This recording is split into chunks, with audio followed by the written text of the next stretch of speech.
Hey guys, Will here with W.T.F Car Reviews, and today we're going to be reviewing the all-new 2023 Volvo C40 Recharge Twin all-wheel drive. And before we start, I'd like to give a huge thanks to Rob and the rest of the management and staff here at Tampa Volvo for making this review possible. They have an impressive dealership. I'll leave a link to it below, and if you're looking for a premium vehicle in the Tampa area, I would definitely recommend checking these guys out. And for those of you guys who don't know, the C40 is the first vehicle in Volvo's lineup that's only available as an EV, sharing the front end doors and the interior as a regular XC40, but with a more sloped coupe style roofline. We get the same power plant too. The 78 kilowatt hour lithium ion battery pack powers 2 electric motors, enough to achieve 226 miles of range, which is an additional 3 miles compared to the regular XC40, making 402 horsepower, 486 combined pound-feet of torque. Weighing in around 4,700 pounds, Car and Driver tested the 0 to 60 at 4.3 seconds. Volvo advertised it at 4.5.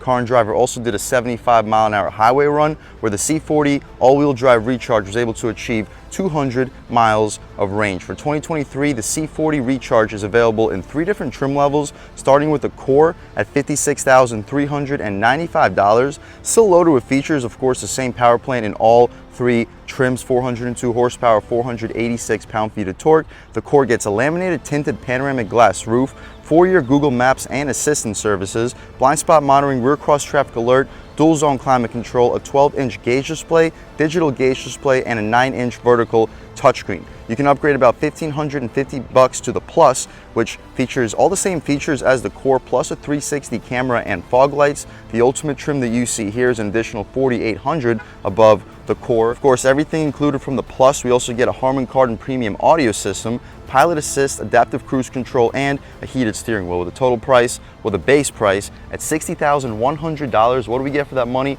Let's jump right in. So we're gonna have to beat this rain. It's a pretty cloudy day today in Tampa, Florida, but up front, you notice this beautiful blue metallic paint color. I'll leave a link right here, show you exactly the name of this paint color. Full LED for the headlamps, high and low beam, and LED daytime running strip, LED fog light too. Full front parking sensing, forward-facing camera, decent airflow too for an EV. I'm really liking the styling. This is definitely one of the nicer looking front ends from the EVs, definitely nicer than any Tesla that I have seen. I'll take a squat so you guys can get a good idea of this airflow, but we do get a pretty decent amount for an EV.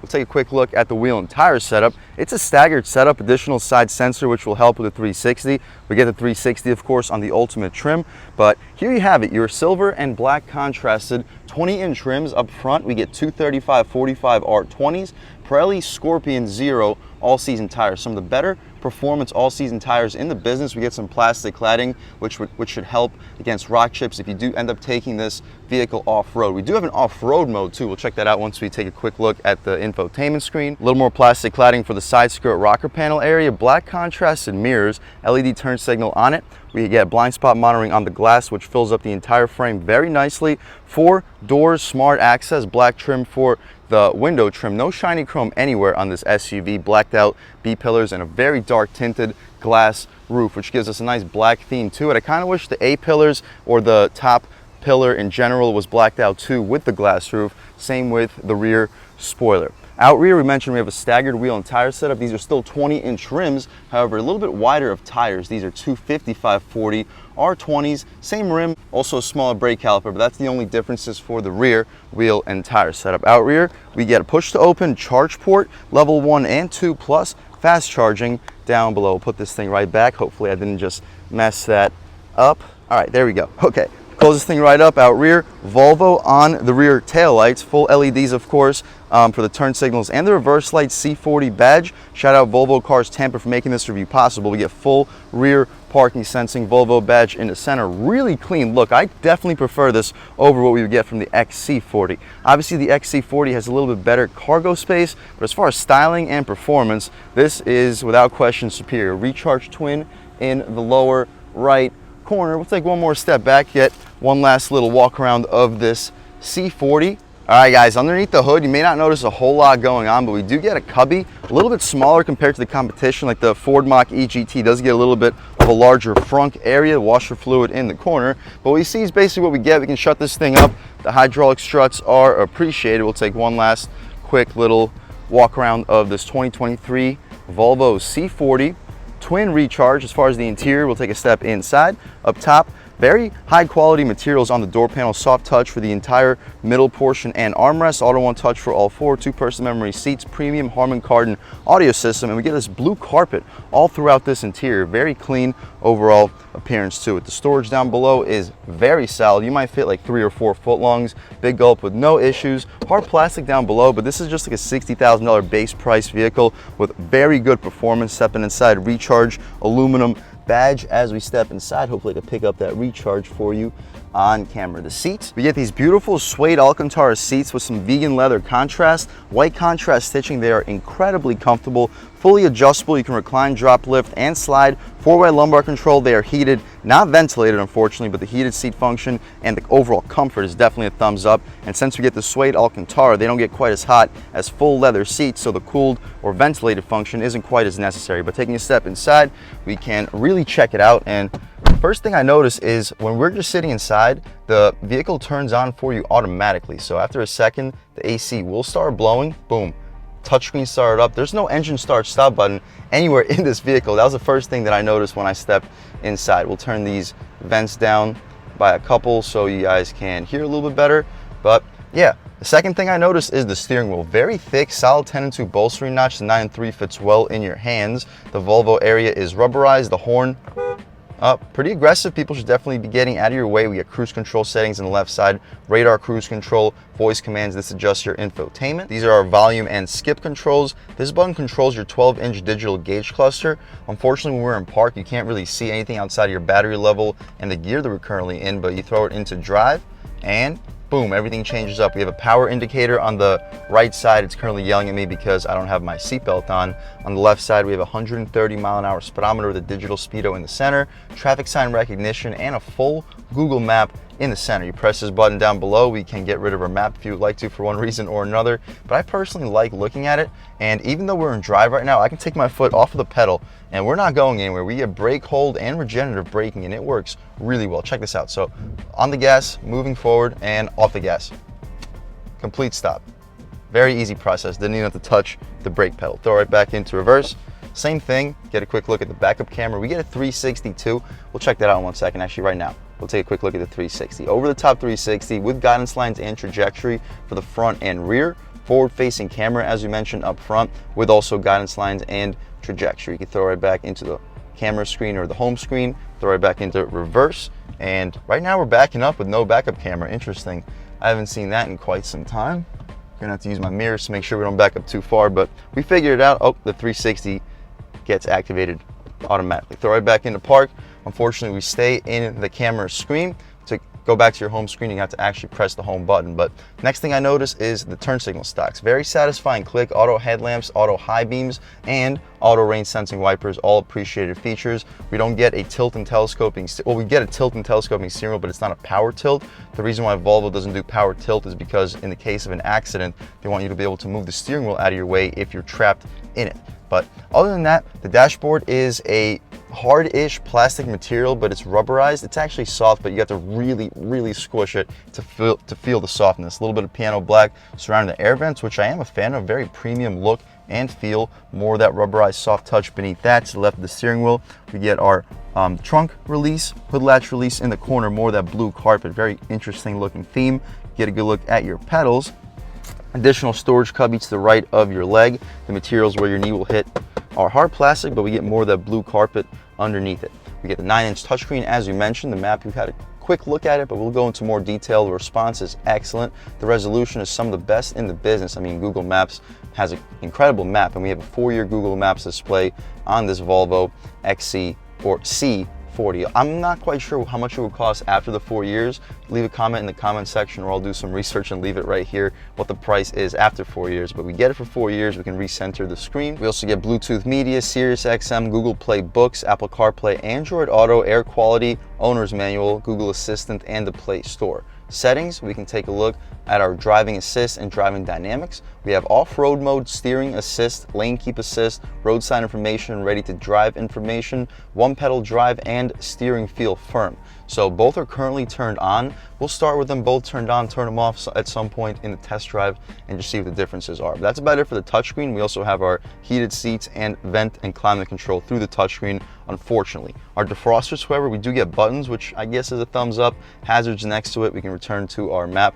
That's my personal favorite screen to look at all times. A little bit of piano black surrounding it, but not in areas where you'd be touching. Flat black rubberized material for the gear selector. Flat black all for the center stack. The media controls are in the center with the defrosters next to it. Hazards, USB, 2 USB-C ports. We get 12 volt and a wireless charging pad beneath that. It doesn't close, but we do get this little cubby area, which I guess can function as an ashtray or some secret storage. The gear selector controls a single speed drive-by-wire transmission, 2 cup holders, as we mentioned, with these pushy things to keep your drinks in place. You can get a good look at your key fob, everything that's available on it, trunk release, lock and unlock, so on and so forth. There's a little bit of storage in here. This can also, I guess, function as an ashtray if that's what you're into. Very soft vegan leather armrest with a white contrast stitching. We can open it up.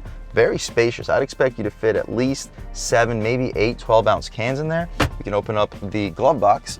It is damp, not lined with felt, but it's very large. I'll expect you to fit 25-ish license plates with no issues. Frameless rear view mirror with 3 garage HomeLink settings on it. We get LED lighting for the interior. When we're in park, the LED lights are always activated. To turn them off, all you gotta do is put the car into drive and they automatically turn off. Well, this one I must have turned on myself. They're right back into park.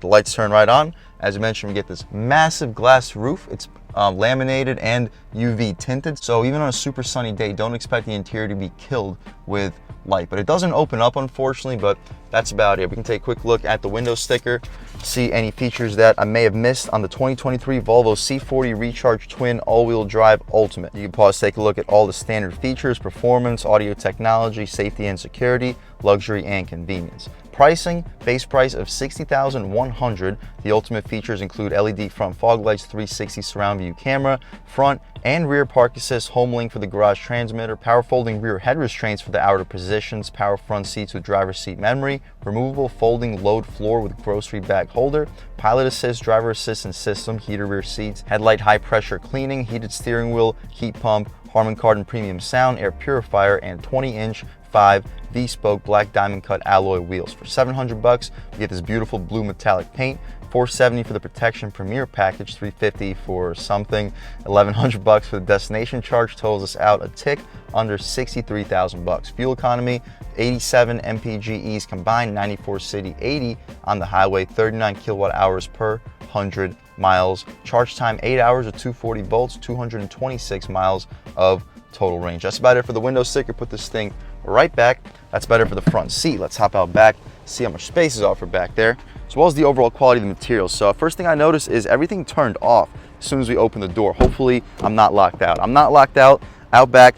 Same materials as up front, super soft for the armrest, auto one touch for the window, aluminum door handle, Harman Kardon sound system, blue carpet all throughout. It's starting to rain, so we're gonna hurry up this review so we don't get caught in the rain during the test drive. Some more of that suede Alcantara for the rear seat, storage in the corner. Legroom looks impressive. I'm a little bit over 6 feet tall, sitting behind my seat settings, and as we mentioned, it's impressive. I have at least 4 or 5 inches of space. Cargo nets behind both of the front seats, air vents. We get heated rear seats and 2 USB-C ports out rear too. Tunnel light brought into the cabin thanks to this massive glass roof. I just wish that these portions for the outside were also blacked out. I think that would help tremendously with the styling.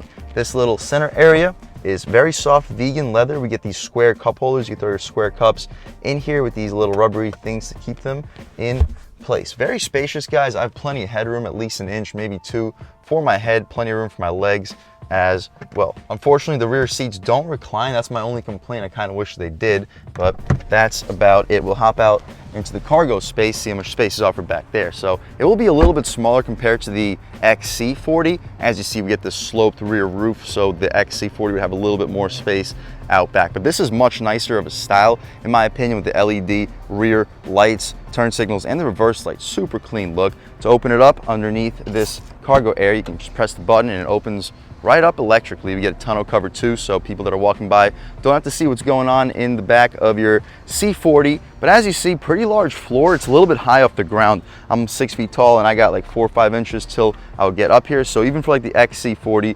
not the most optimal for older or smaller pets to hop back here, but very spacious. We get the cutouts for the grocery bags, as you mentioned, floor mats, so we can check out what's going on underneath. We get a massive little secret storage area too. No spare tire in here, but we do get the Fix-A-Flat kit. What you see is basically what you get. You can fold the rear seats down 60-40 split and not expect you to fit up to a 65, maybe even a 70-inch TV back here. Very spacious. You can shut this thing up simply by pressing the button, and we'll watch it close. As soon as it does, we'll take one last little walk around of the 2023 Volvo C40 Twin Recharge All-Wheel Drive Ultimate. It's a beautiful vehicle, around $60,000 price point. I think you get a lot for the money. Very spacious. Performance-wise, 4.3 seconds 0 to 60. That's impressive, but speaking of that, let's take it out for a drive. All right, guys, now we're just about seen everything we need to see with the inside and outside of the all-new 2023 Volvo C40 Recharge Twin All-Wheel Drive Ultimate. Let's take it out for a drive. And we're gonna start off with this camera angle. I'll show you a POV at some point in this review. I just want you to see how ridiculously hard this thing launches you into the seat. So might as well check it out on the gas. It's just an absolute monster. We currently have the one pedal drive on and the steering wheel firm on, and the steering feels firm. It's on center. As soon as you start to turn the wheel, you're changing directions, and the one pedal drive, we're let off the gas pedal right now. We're coming to a complete stop, and off the line on the gas. Oh my God, yeah. Oh gosh, this thing is a beast. The ride quality is good. I wouldn't call it great. You feel the bumps, but it doesn't feel out of control. It doesn't feel anywhere near as soft as like an XC90, especially with the air suspension, so don't expect it to. But compared to some of the other subcompact SUVs, luxury subcompact SUVs, this certainly isn't a much rougher ride. All right, guys, off the line. Oh my gosh, it's just such a beast. I could definitely see a 0 to 60 happening in like the low 4-second range. One other thing I noticed is the rear visibility is downright terrible. This is some of the worst rear visibility that I've ever seen. I'll try readjusting my seat. Nah, like you really just don't see much. You see about like 100 feet what's behind you, and after that it's just about it. I'm not sure why they made the glass so ridiculously small. I'm sure it has something to do with the sloped roof design. I just wish they could have given us a little bit more height in the rear glass. I know everybody always complains about like the Camaro. Chevy Camaro has like horrible visibility out rear. I drive the Camaro. It's not this bad. This is worse rear visibility than the Camaro. The side visibility here, it's not bad. You can see out of your blind spots with no issues. It's just looking out of your rear view mirror. It's a little bit smaller. Well, it's a lot smaller than most SUVs that I've driven on this channel. But the overall ride is excellent. The ride quality is good. The isolation from the road is amazing. It's a very quiet interior. We did a window check, and it's not dual pane windows, but very thick single pane of glass, and it's a laminated glass up top. So definitely helps when it comes to the overall sound installation. But as soon as we get the chance, we'll step out onto this multiple lane highway, and I'll catch back with you in 1 second. All right, guys, 4 hours later, we'll take a step out onto this multiple lane highway, get ourselves situated, rolling start, on the gas. Oh my gosh. Yeah, that's another reason why I don't want to use the POV camera right now, because this thing gets to some serious speeds really quickly, and I'd like to stay out of jail a little bit while longer. But on the highway, the steering feels very good at higher speeds. The steering assist, yep, the steering assist works. I'm always a little bit nervous with the steering assist, but see, it does work. I'll definitely not rely on it, but as a safety feature, it's nice to have.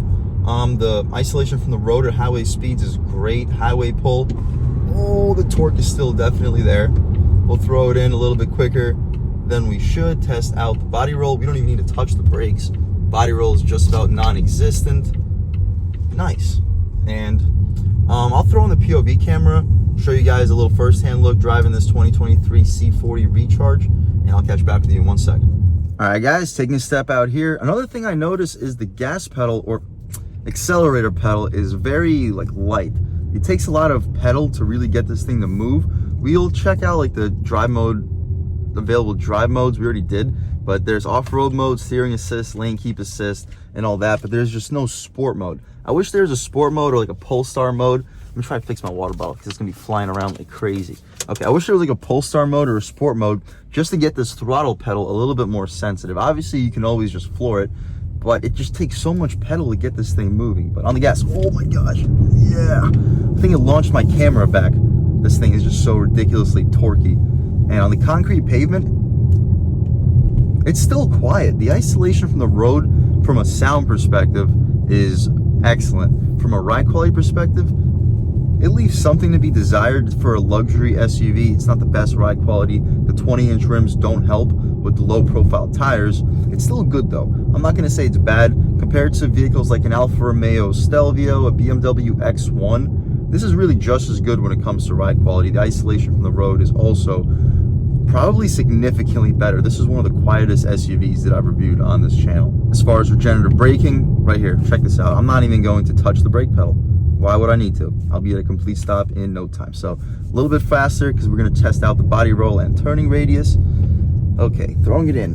Barely any body roll. This is absurdly flat. The turning radius is also absurdly sharp. Look at this. Wow.